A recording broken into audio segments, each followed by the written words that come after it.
Excuse my messy bench, it's been doing some work.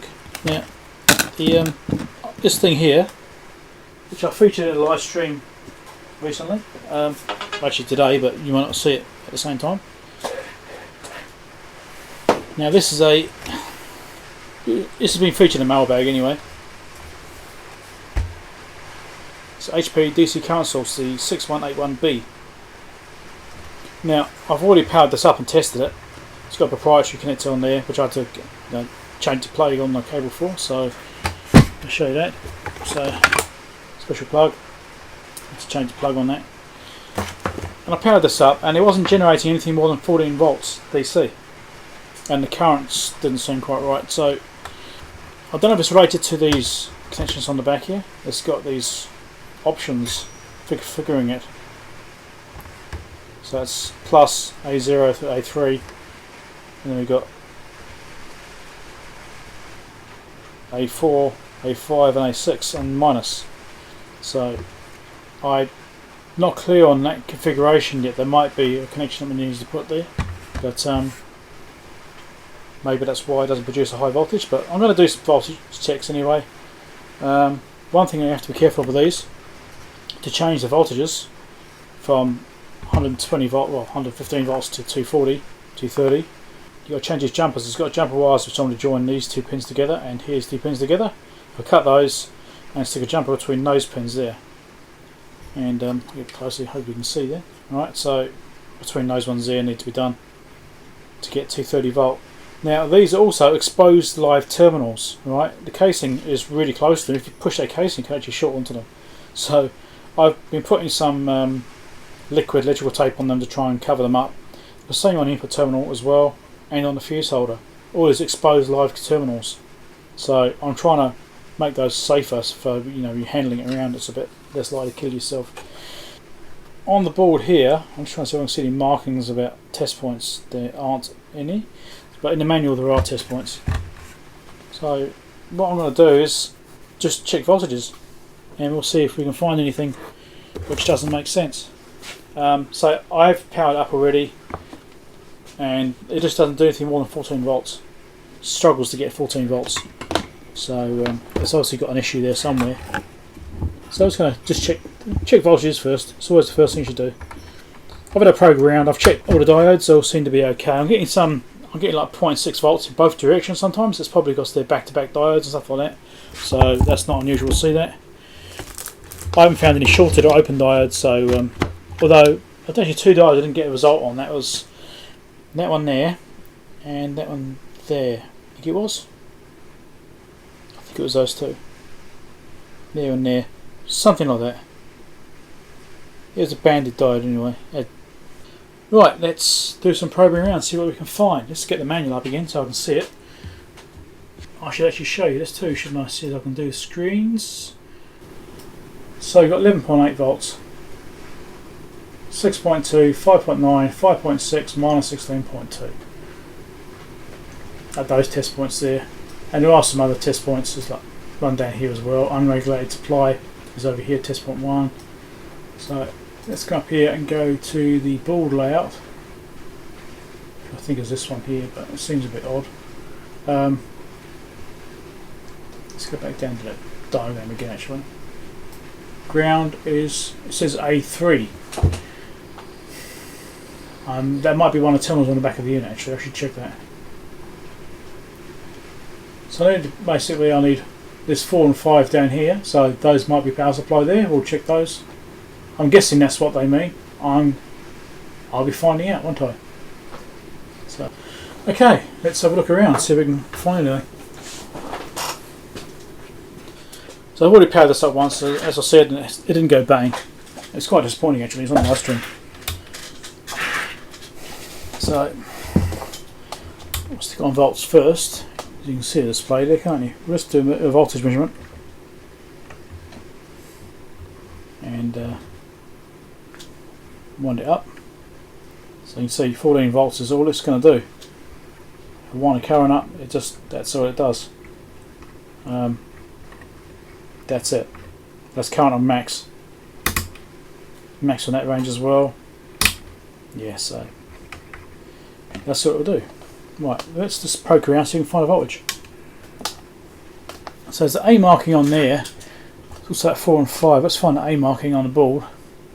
But this looks different.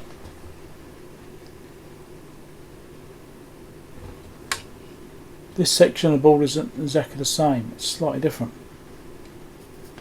Well, that makes it hard, doesn't it? This is a different revision of the board. You can see on that board on the screen there, sort of up there, you know, the point I'm pointing to it. There's a transistor which has got a cross through it. As you see on this board, it's not there. Doesn't have it. So yeah, that's a bit inconvenient. Right, so it mentions A3, so that's on the back of the unit. So I suppose I could do some probe around the back end and see what we get. Now, one said minus and positive, that's 14 volts there. So I'm guessing that's the output from the front panel.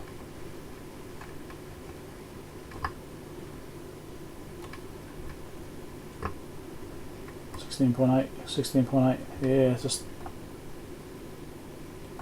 these are all the same voltage against that reference there, but that's the same as the front panel voltage. So A3 is this one here.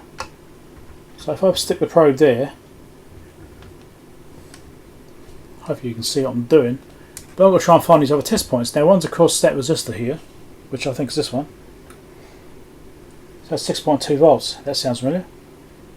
And that side's 5.99 volts. Yeah, okay. That's those two. Now I need to find the next test points. So I need 2 and 3, which are further up by these capacitors. So I think this is one here.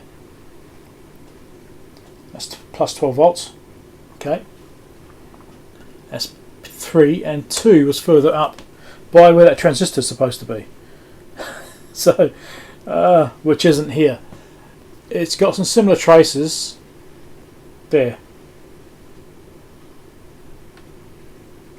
That's minus 17 volts. Yes, so that's one of the voltages too, so that seems okay. So I've done 4, 5, 2 and 3. We've got 1, which should be unregulated. Up here somewhere. Is that it? I don't know, 70.2 there, I don't know. But it's not easy to actually locate these test points because the board is different. There's also a 7 and 8 somewhere. There's 7 up there, which is what I think I just probed on actually. Just see, I think that was 7. Maybe. So 2.4, that doesn't seem right, does it? What's this one here? 2.9. So yeah, because of the board layout is not the same, it's hard to say if these are okay or not, really. It doesn't make a lot of sense. Now if I reference it to the chassis, I can get a nice point. Let's just do another voltage check against chassis because I can use the chassis for voltages. That's 5.6. That's 5.8. So the chassis is not good enough voltage measurements, at least not at that point. Let's try another point over here. 5.6, yeah, so that's not good enough reference point for the chassis. So it's a shame I can't use that. So yeah, well, let's just do some probing around. This is going to be negative because it's back to front. That's 17 on there. 12 on there. Try and be careful where I leave my hands. There's supposed to be high voltages in this thing. 18 on that one. And we've got these big caps here. Now I suppose I could try and do measurements of those caps. You have to be careful with caps like this because the outside can actually be live. Don't want to find out the hole either. A3 again, we'll stick it on the back. And we'll see if I can probe any of these to see if I can get anything. That's minus 15.6. Plus 1.4, that's probably nothing. Plus 17.2. Well, you can probably see those anyway, can't you? I can read them out to you. Overload. Oh, manual ranging. Oh, manual ranging. Yeah. 30 volts. 17 volts. Okay, well, let's do some AC checks.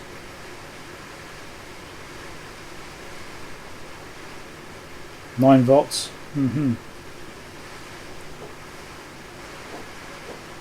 37 volts.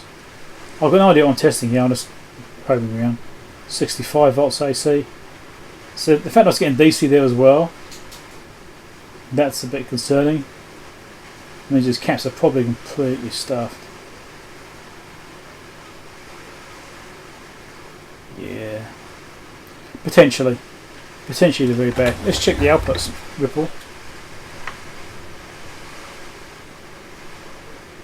9 volts ripple on the front. Yeah, okay, so power supplies are definitely stuffed. Not a problem.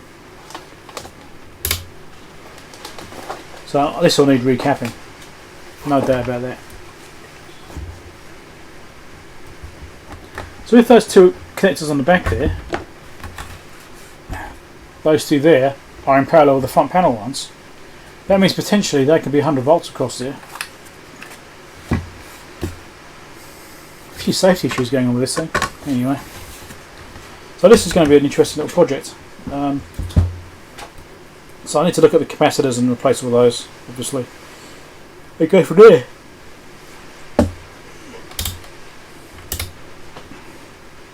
But I've done a bit of probing around. I checked the big transistors, this and diode test mode, and they seem to be okay. Haven't checked that one, so I'm taking it off the board. I probably can't get to the legs anyway, not quite. Reseated his op amps, as I believe the op amps have got lots of legs, so I think the op amps tested with diodes. As I said, there was two which were a little bit odd. Yeah, that one there and that one there, they didn't give me any reading at all. So either they're open or they're not standard diodes. There's nothing else in here the same style, so I'd be surprised if they're open. In fact, there's one more right there which is the same style. I'm going to pull this border here out with the capacitors on it, and we'll look at those caps and see how we go about getting the values off them.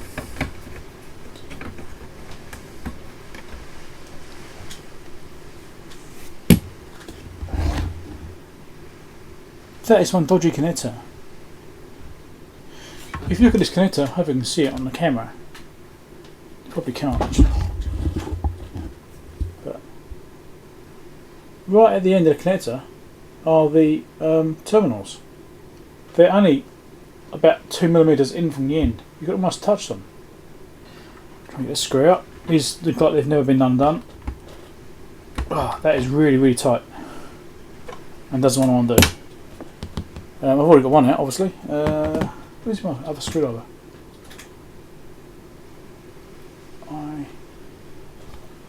Yeah, there it is. This one might fit slightly better.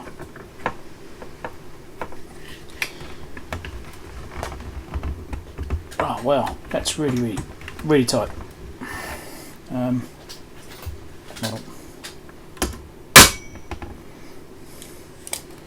so we'll get to the flats on this as well at the same time. That does not want to come undone.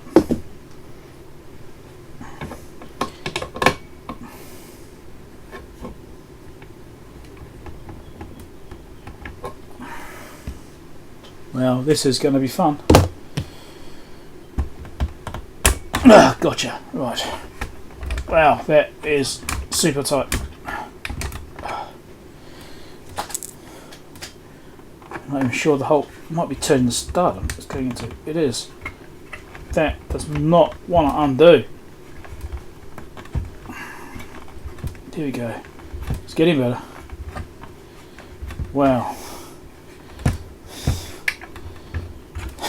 How old is this gear? I'm not sure what year it is. I should probably try and work that out, shouldn't I? It's got 7326 on that part. So 1973.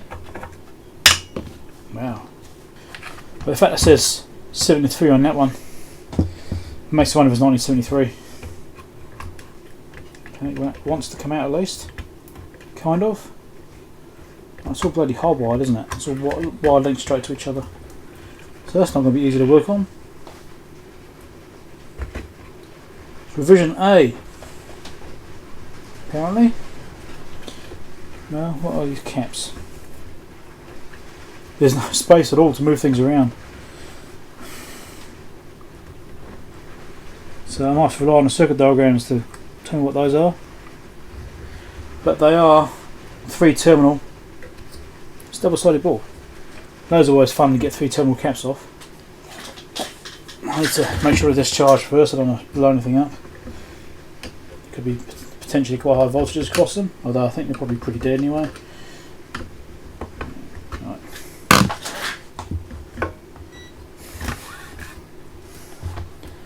See that? Hey, you can see that. Awesome.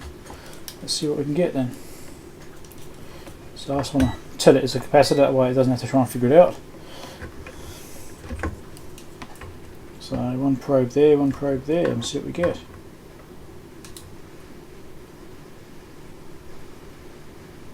$395 UF. Let's do series capacitance and lower frequencies to 100 Hz frequency and ESR. Let's do it this way, shall we?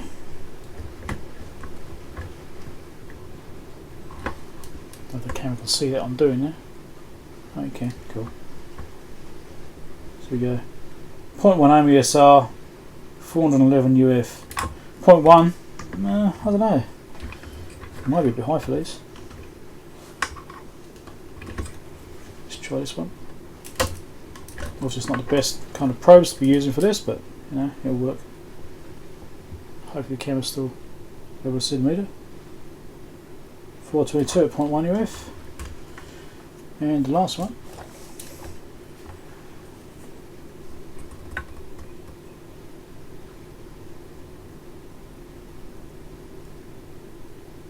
Ah, this one seems a bit odd.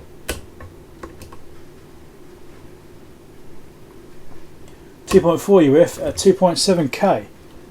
So that last one's definitely had it. Because that's definitely not right. Let's put this meter a bit closer. I keep on having to reach for it. Might as well put it closer. It's something I use a lot. Put it up there. So this M1 here has definitely had it. That's 400 UF, 100 volt. That's one of the ones I can actually see. So let's look at the circuit diagrams and figure out what these values are supposed to be, because I can't see the other ones. I might have to buy a few of them. I can probably bodge something in for the time being. Always increase the capacitance. There we go, here's that board. C1, 2 and 3. So 1 is the one which is definitely blind. So then we've got 2 and 3 here. Okay. So C3 is 100 volt. 400 UF. Oh, this C1, this C2. All the same type. Okay. I will have to get some of those.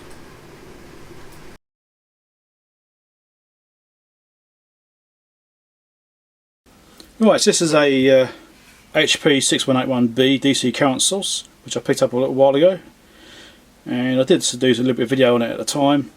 It doesn't work properly, so it's supposed to go up to 100 volts at 250 milliamps, and it's just not doing it. So if I turn the thing on, so that's in the amp setting, so it says it's doing 0.25 amps, so that says it's doing amperage, but voltage, and that's all the way up. So it's only about 10 volts on that meter scale there. Is the meter accurate? I don't know, we'll find out. But something's not right. I mean, the amps, well, that's actually adjustable here, so what's actually measuring is the available current, not necessarily the actual current. So that doesn't necessarily mean it's actually able to produce that. So the first thing I'll do is we'll just shove these probes in there, untangle the cables. There's always tangled up, aren't they? Always tangled. And we'll see what voltage you actually get out of it first. I'm currently doing a live video stream of this testing at the same time, so I'm trying to get it catch on 2 cameras at once. So we'll shove the probes in there. So it's doing 13.6 volts on maximum, especially in 100 volts. Right, so it's varying, goes right down to 2.3 minimum. But that is definitely not right. It should go right down to 0. And the meter on the front panel is showing 0. I change currents, the reading is changing. Interestingly, goes up in the lowest current. I can hear it start buzzing too. No buzzing at 250mA. 25mA is buzzing. 2.5 is buzzing but quieter. That may be a regulation issue for the sound of it. So let's check for any AC leakage. Oh, 9 volts. Well, that's not meant to be there. There's almost as much AC as DC coming out the output. In fact, when I turn the voltage right down, there is more AC than DC. So that's a good clue. If there's AC coming out, it means it's not being smoothed, is it? So capacitors are not working. Or maybe diodes are gone, that's possible too, blown diodes. That's a good start. Okay, well let's just pull the thing apart, start replacing stuff and see what we get. Well, it says inside the unit. So it's got some big storage caps just here. There's a few other smaller ones around, more Sprague caps. I've purchased caps already to put in here, so hopefully I've got all the parts I need. I may or may not have all the parts because it's a little while ago and I may have used them on something else. That's 5UF 150 volt. That's that one there, I can't see what that is. 68UF 15 volt, can't see what that one is. And these are the big bastards right there. So last time I actually pulled this board here out and had a look.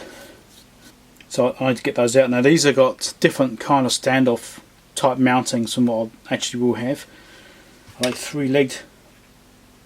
They are 3-legged. So that could be a problem too. I'll have to look into that. I'm hoping they're not dual capacitors because that could be a real pain because I don't have any of them. So there's not many parts in there. There's this little cap there as well and a couple here. There's not that many in there. And from the basic testing I remember doing on it, things seem kind of okay. But the fact there's AC coming right through it means there's a good chance that these big caps are no good. So that's what I'm going to start, is looking at those first, and we'll go from there. So I'll replace those, retest it, see if anything's changed. And then look at these ones, which could be a bit interesting getting them out. I don't know, it might be right. As long as the wire length's long enough, I'll move the board around and it could be okay. Now when I did this before, these screws were really tight, so I actually had trouble undoing them, but it should be okay now. I've actually had a go at it before.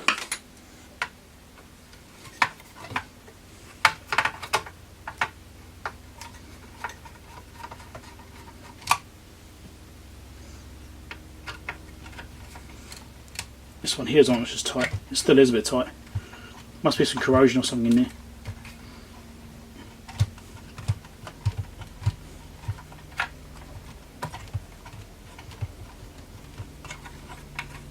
Or maybe someone's cross-threaded at some point, I don't know. Threads aren't looking very good.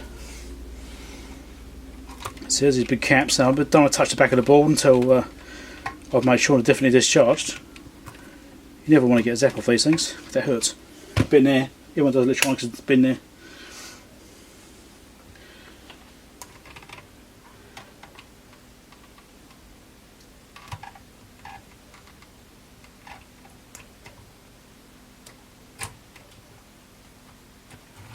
It's looking kind of okay. There's no pair of nose, that's fine. Nice and safe.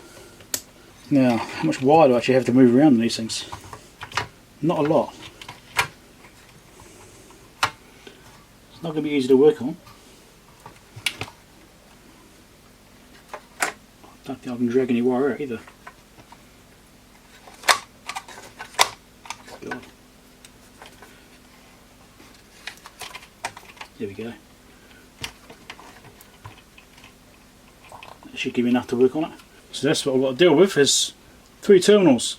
Now the thing with these 3 terminal caps is I never quite know what I'm dealing with. That on there is going to the casing. as is that one, so that's fine. So it's basically just a 2-terminal cap really. Those are 3 of the mounts, and that's the positive, so yeah, no problem there. It's not as complicated as it could have been. I know you can get dual capacitors, and I've thankfully not come across any yet, but I know they exist. So I've got to try and get all this out of here. Let's get the desoldering iron going. Now, what are the values of these things before I do that? Make sure I've got parts I need. That's 100 volt DC, so it bodes quite well. 400 UF. Oh yeah, cool, yeah, I've got those. I've actually got 470s, I'll chuck 470s in. I think that's supposed to be 400, just like it's missing 0. It says 4 space 0 UF. I think it's supposed to be 400 as well, I think it's badly printed. And so is that one there. Just see a slight indentation of the 0. So those are all 400 UF. So let's see what I've got here. I've got these ones, and I also got a big box of them. That's only 50 volts, so okay, not those. No, I did a mailbag, but I've got a big box of capacitors. So I've got a few. Just like that. So I've got a few caps to use. Branding, no idea, but yeah.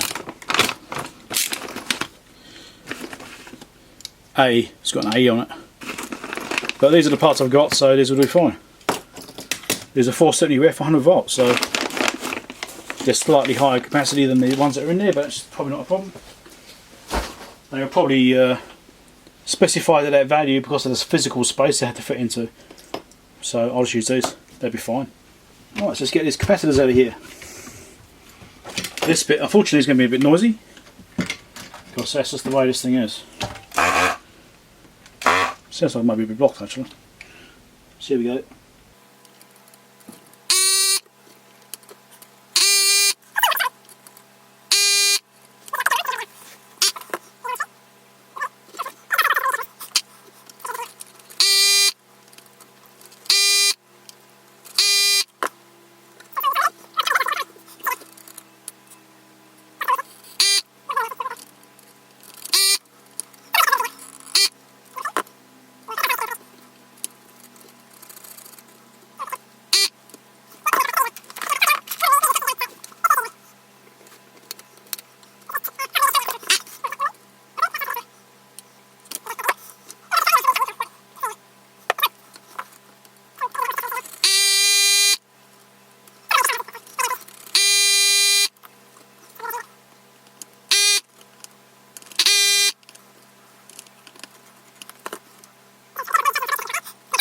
This one's okay, but I think the other ones have got traces which go from that side to that side, I think. No, it doesn't, that one doesn't. Sometimes I've seen that we got a trace, we go to one side of the cap and then come out the other side, and it uses the shielding on the cap in order to transfer the ground, plane or whatever it will be. And you have to make sure that any times you get that, you put links back in again.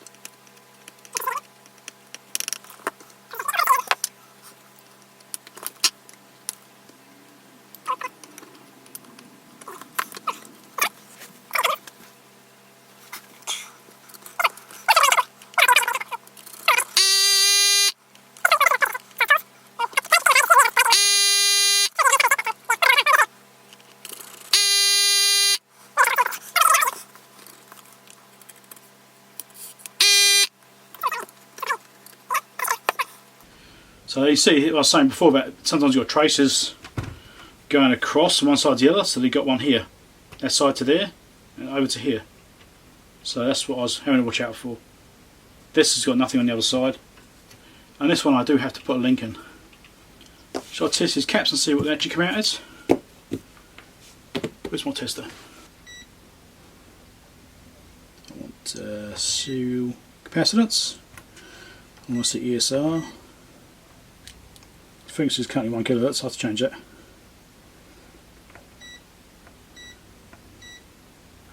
Being quite big caps, let's do 100 hertz. 11k. I'm pretty sure it's about ESR, 11k.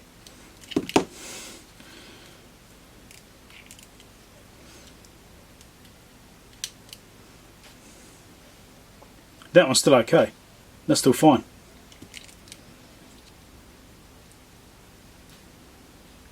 So is that one. So those two caps are probably reusable or something if I really have to get desperate.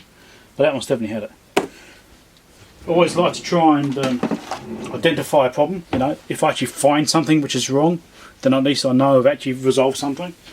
Otherwise, you're just, you know, flying in the dark. Really, you just don't quite know what you've actually achieved. So I'll whack this in here.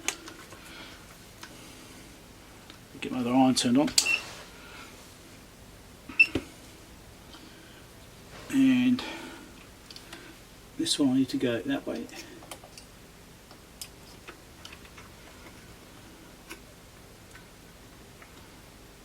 Now, I actually always like to try and find a fault. You know, I don't want to replace parts and then go, oh, did I find something or not? Have I actually fixed any problems or not? By actually replacing the part, you know for sure that, hey, you've identified a problem, you know, and actually resolved something at least. You know, even if it wasn't the entire problem, you may have fixed something. Now I'm going to say stick a link between here and here as well. If I can bend that around, is that rich? Just if I bend it around like that, it'll work.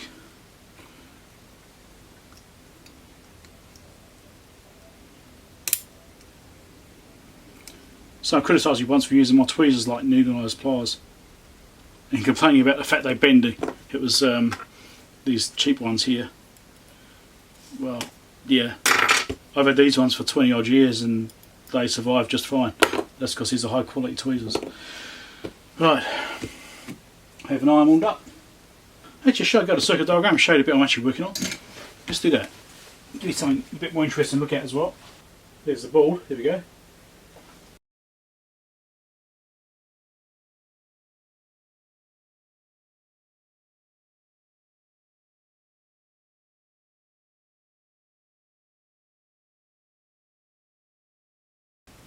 Yeah, it is amazing how the caps are much smaller these days.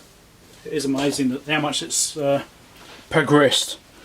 Although then you're going to say, well, these caps you get these days, are they actually going to survive for 30 years like these ones have? Well, actually this is 40 years old, this thing. This is 1970s.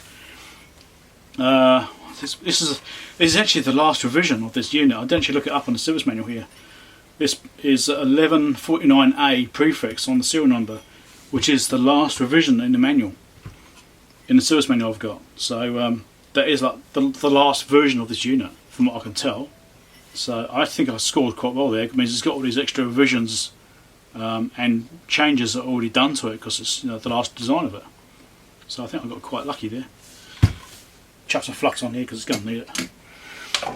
Being a bit old. Just help it slightly. Solder the whole ring.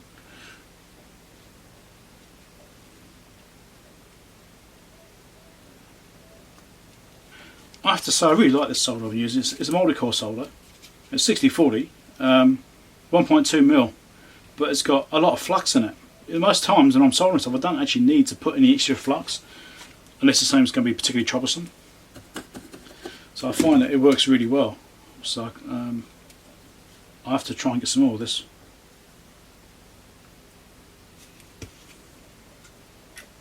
Push it flat on the board.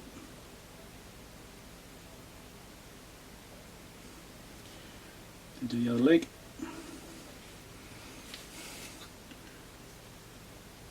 I don't actually like this particular fat around to go onto the edge of a hole like this. I don't like that at all. So I'm going to stick heaps of solder on and give it plenty of anchor. So it's got a good anchor point right there. So it's got a large surface area to hold on. I don't like the fact I'm going onto a big hole like that.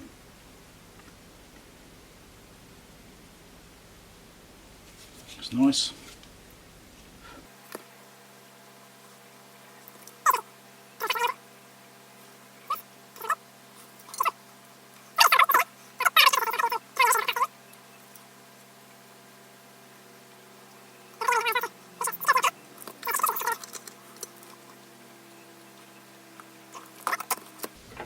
Clean it up, and we'll put it back together and try it again.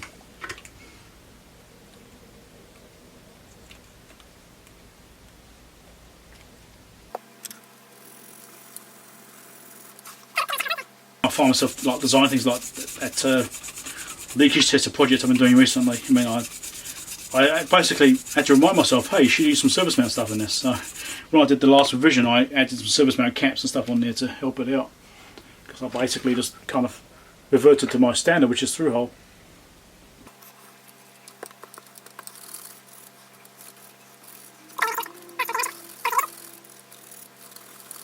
Right, that'll do. Let's fit the thing back in again. This wire's only just long enough.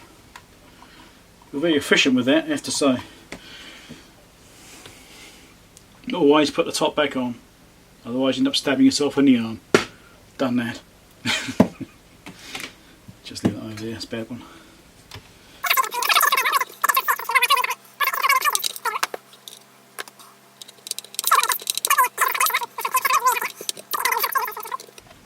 Right, let's give it another go. So I'll leave it on AC right now, because that's the first thing we had to try and establish whether it's got AC there or not.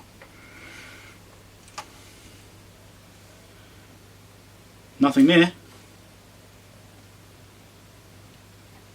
And we have voltage. Yep, because that AC is dropping off, that's just the initial noise it's picking up. DC, there we go. Points, yes, that's at 80 milliamps or so there. All the way up. 111 volts, 113 volts. Hey, it's fixed. That was easy, wasn't it? Awesome. It did the job. Now, I suppose I could do some current tests, shouldn't I? So, yeah, that's working. Excellent. Fixed. It's always good when it's something as easy as that, actually. Well, as soon as I saw that AC component in there, that basically made me think straight away mains filtering, you know, because you shouldn't get any AC going through the DC boards at all. So it had to be coming from that board there. So I was kind of hoping that's all it was, and the AC component was affecting the DC and the way it's measuring it. So that's kind of what I was expecting it to be. Where's my DC load? It's in one of these drawers. Which one is it? There it is. I really need to label these drawers. The only problem with this is I wish I had banana plugs on there, so you could just go, you know, from one to the other, you know, with a straight lead. Nice and simple, but unfortunately it doesn't have one.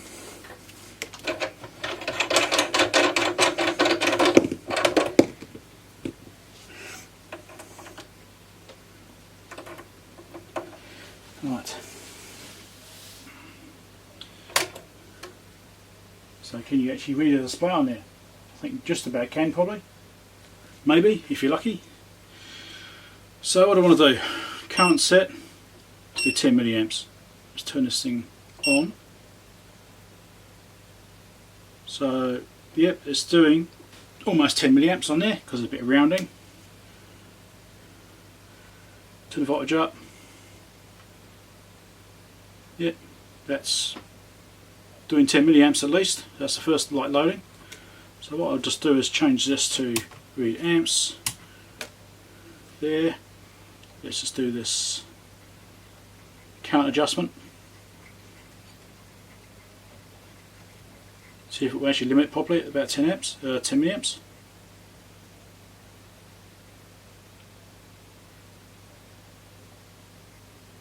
Yep, it's limiting. Voltage is dropping off. So the current limit is working, and it is at about 10 milliamps on the scale on here. So yeah, that is working fine. The limit light is also flickering around. Pretty hard for you guys to see that, isn't it? But yeah, so that's working. 10 milliamps is working. Let's wind this up.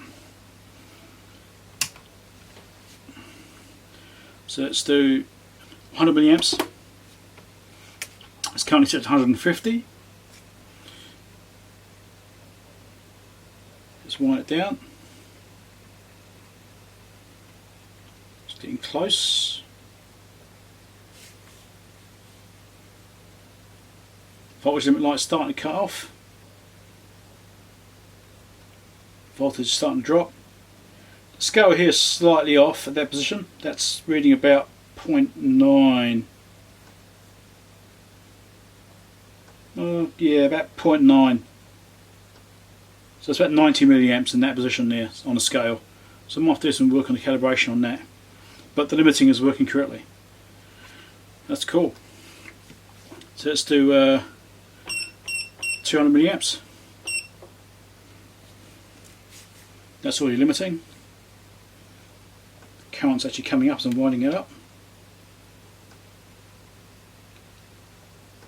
Yep, just come up there. So the scale was slightly out. That's reading about 190, 195 or so. So it's very slightly wrong in there, but the actual is about right. So the actual calibration, that part's okay, it's just the display on here. So the most this thing will do is 250 milliamps. So let's try that.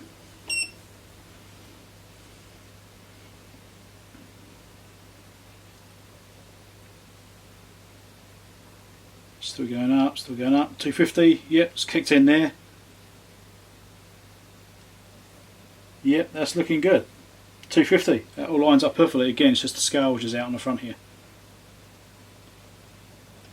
1 voltage right up, maximum voltage, maximum current. Yeah, you can do it. It's all good. So the thing's working absolutely fine. No problem at all. I'm happy with that. It works fine. It's fixed. Right, so there you go. All back together, all working.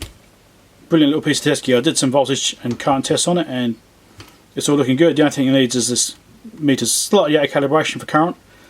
Not by much, 10% or so. So that doesn't bother me at all, so I'm just going to leave it alone. If it gets to a point where it's then it matters, and I might go and calibrate it. But it's not worth it otherwise. So, thanks for watching.